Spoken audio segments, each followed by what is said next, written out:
volviendo al Renacimiento, es decir, a este periodo en el que nació la ciencia moderna, y es muy importante el adjetivo moderno porque va a definir un tipo especial, una forma peculiar de entender la ciencia. Es muy importante prestar atención a los términos en filosofía, su definición correcta es capital para poder avanzar. Así que volviendo al Renacimiento, a este periodo, cabe preguntarse si en él la ciencia comenzó desde cero, es decir, como una novedad absoluta y radical, o si hay algún tipo de rasgo interesante en periodos anteriores al Renacimiento, como por ejemplo el periodo medieval, el periodo antiguo, que nos permitan de alguna forma ampliar el arco temporal de nuestros intereses y preguntarnos si hubo algún tipo de rastro de actividad científica en estos periodos anteriores. Para ello tenemos que preguntarnos en primer lugar qué pensaban los propios renacentistas acerca de su ciencia, es decir, qué consideraban ellos de sí mismos como científicos, como primeros científicos. ¿Se veían como absolutos innovadores o como deudores de un pasado anterior, de una ciencia de la cual bebían de algún modo? Como bien sabéis, el propio término renacimiento implica la recuperación del pasado antiguo, en el cual el puesto preponderante lo ocupa el pasado grecolatino. Efectivamente, desde un punto de vista científico, los renacentistas no consideraron que su ciencia partía absolutamente desde cero, sino que entroncaba con un pasado, la antigüedad griega. Pero ¿por qué los renacentistas se centraron fundamentalmente en el legado científico griego? Romano también, pero como bien sabéis, Roma no desarrolló mucha ciencia, lo veremos enseguida, sino que fundamentalmente asimiló las aportaciones griegas. ¿Por qué los renacentistas sobre todo se centraron en el legado científico griego y por qué no asimilaron también, al menos al principio, otros influjos? Varios acontecimientos nos explican esta situación. La toma de los turcos de Constantinopla y la islamización del este provocó en la Europa latina el inicio de un rechazo hacia lo oriental que sin embargo hasta entonces había sido considerado como la cuna sagrada de los más altos saberes. De Oriente procedía, entre otras cosas, la religión cristiana. También de Oriente procedían los antiguos conocimientos matemáticos, astronómicos. El este era el lugar más prestigioso, el lugar desde el que emanaba el saber para los medievales y también para los antiguos. Sin embargo, los problemas de la Europa latina con Oriente, debido a las guerras de religión, a las cruzadas y a los enfrentamientos con los musulmanes, hizo que, digamos, los renacentistas se fueran alejando lentamente de su influjo.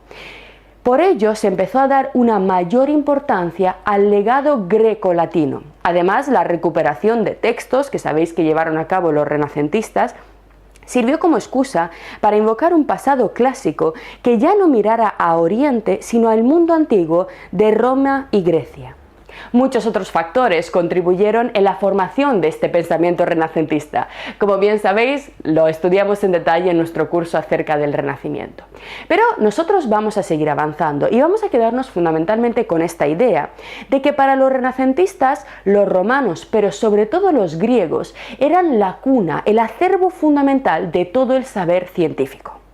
Pero, ¿y los griegos? ¿Se consideraron ellos mismos a sí mismos dependientes o absolutamente innovadores? Es decir, ¿se consideraron resultado de un proceso cultural que se inició mucho antes de su historia? Efectivamente, los griegos también se vieron a sí mismos como dependientes de otras culturas anteriores en lo que respecta a su desarrollo científico. Fundamentalmente, los griegos se sentían herederos de los egipcios y de los mesopotámicos, las dos grandes culturas fluviales que vamos a estudiar a continuación. Durante gran parte de la historia de la humanidad, el saber soplaba del este. Toda la cultura venía de Oriente. Empecemos ahora con el estudio de las dos grandes culturas fluviales, de las primeras civilizaciones de las cuales guardamos documentos escritos. En torno al año 3000 a.C., aparecieron las primeras civilizaciones urbanas en los valles del Éufrates, el Tigris y el Nilo, dando lugar a las dos civilizaciones más grandes e importantes de la antigüedad, Mesopotamia y Egipto. Ambas culturas, con sus diferencias propias, presentaron similitudes en lo que respecta a nuestra investigación acerca del comienzo de la ciencia. En las primeras etapas de la historia que se desarrollaron en el seno de estas civilizaciones, evidentemente no había disciplinas científicas diferenciadas u organizadas como las que nosotros conocemos hoy en día.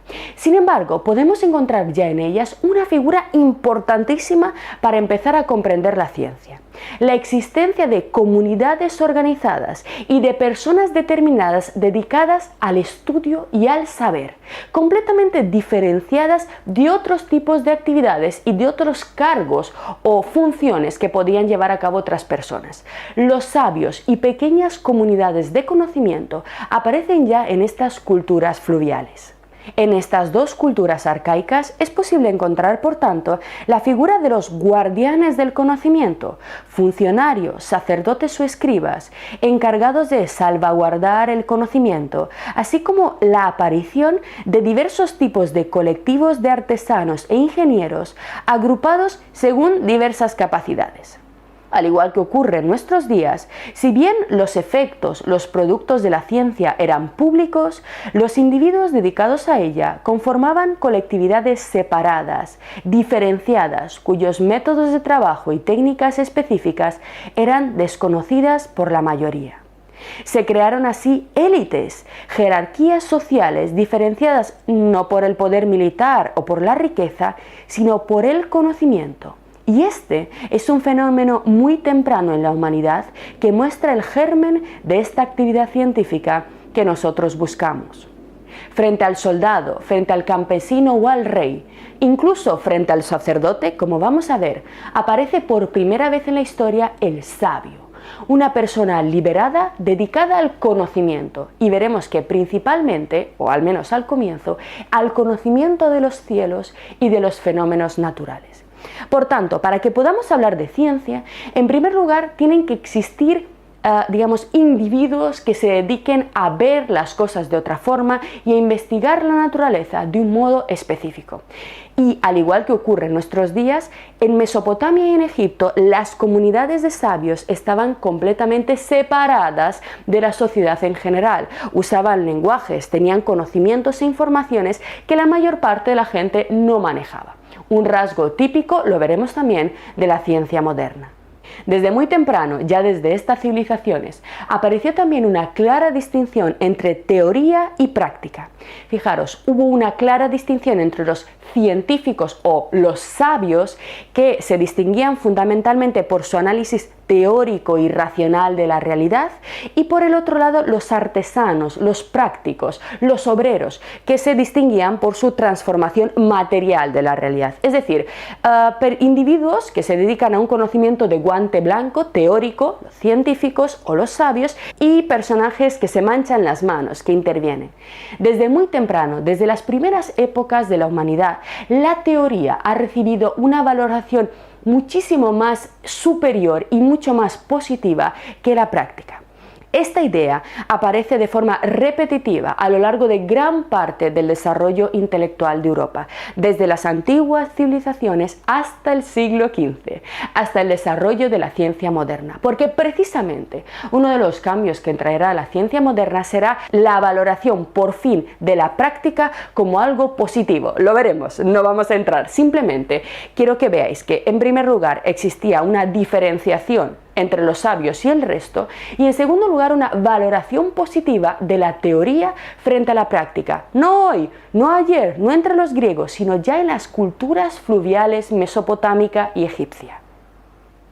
Para que veáis la absoluta primacía de lo teórico sobre lo práctico, os traigo el primer texto que vamos a leer en nuestro curso sobre la ciencia, que está extraído de un papiro egipcio en el cual se define claramente esta primacía, fijaros, de lo teórico sobre lo práctico.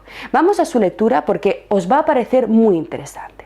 Nos dice este primer papiro, el cual parece haber sido redactado por un maestro que se dirige a un alumno explicándole la primacía de la actividad racional, en este caso de la escritura, frente al trabajo manual. Nos dice: pon la escritura en tu corazón, a fin de protegerte del duro trabajo de cualquier tipo. convirtiéndote en un magistrado de elevada reputación. El escriba se ve libre de toda tarea manual. Él es el que manda. He visto al trabajador del metal manos a la obra en la boca de su horno con los dedos como un cocodrilo, quemados. Hedía peor que la freza del pescado. Nunca he visto que se encargara una comisión a un herrero, que se nombrase embajador a un fundidor. Fijaros, ya empieza a aparecer la idea de que el sabio no se mancha las manos. El sabio, veremos después al científico, es el que usa su mente, los cálculos matemáticos y su razón para transformar la realidad. Por otro lado, la existencia de escribas y sabios como profesiones implica necesariamente la existencia de un contexto institucional, construido normalmente en torno a reinos, imperios, lugares de culto o aglomeraciones urbanas. Es decir, para que existan oficios como el de astrónomo, el de sabio, el de escriba, necesariamente hace falta un contexto determinado, político, lo suficientemente rico y estable que demande este tipo de servicios. Precisamente fue en torno a las primeras ciudades donde se generó la necesidad de oficios mucho más específicos y mucho más sofisticados que aquellos que se destinaban simplemente a la pura supervivencia. En las grandes ciudades mesopotámicas apareció por primera vez la demanda de oficios dedicados al estudio del tiempo, de los cielos, de la naturaleza, la medicina. Es decir, aparecieron individuos que por fin pudieron dedicarse exclusivamente a un estudio preciso de los fenómenos naturales. Pero si la existencia de los primeros científicos exigió, en primer lugar, la existencia de un contexto civilizatorio estable en el cual pudiera desarrollarse este comienzo de la ciencia, de la protociencia, en segundo lugar, apareció el problema de la acumulación y la transmisión de este conocimiento. Primero, un contexto institucional y segundo, cómo acumulamos todo lo que hemos aprendido y cómo se lo enseñamos a las nuevas generaciones. Lo que acabas de ver es solo un pequeño fragmento de nuestro curso. Si quieres disfrutarlo en su totalidad y descubrir muchos otros cursos, también de historia de la ciencia y de historia del arte, visita nuestra web anaminecam.com. Y recuerda, este proyecto solo es posible gracias a nuestro programa de microfinanciación. Si quieres apoyarnos, conviértete en uno de nuestros micromecenas en Patreon.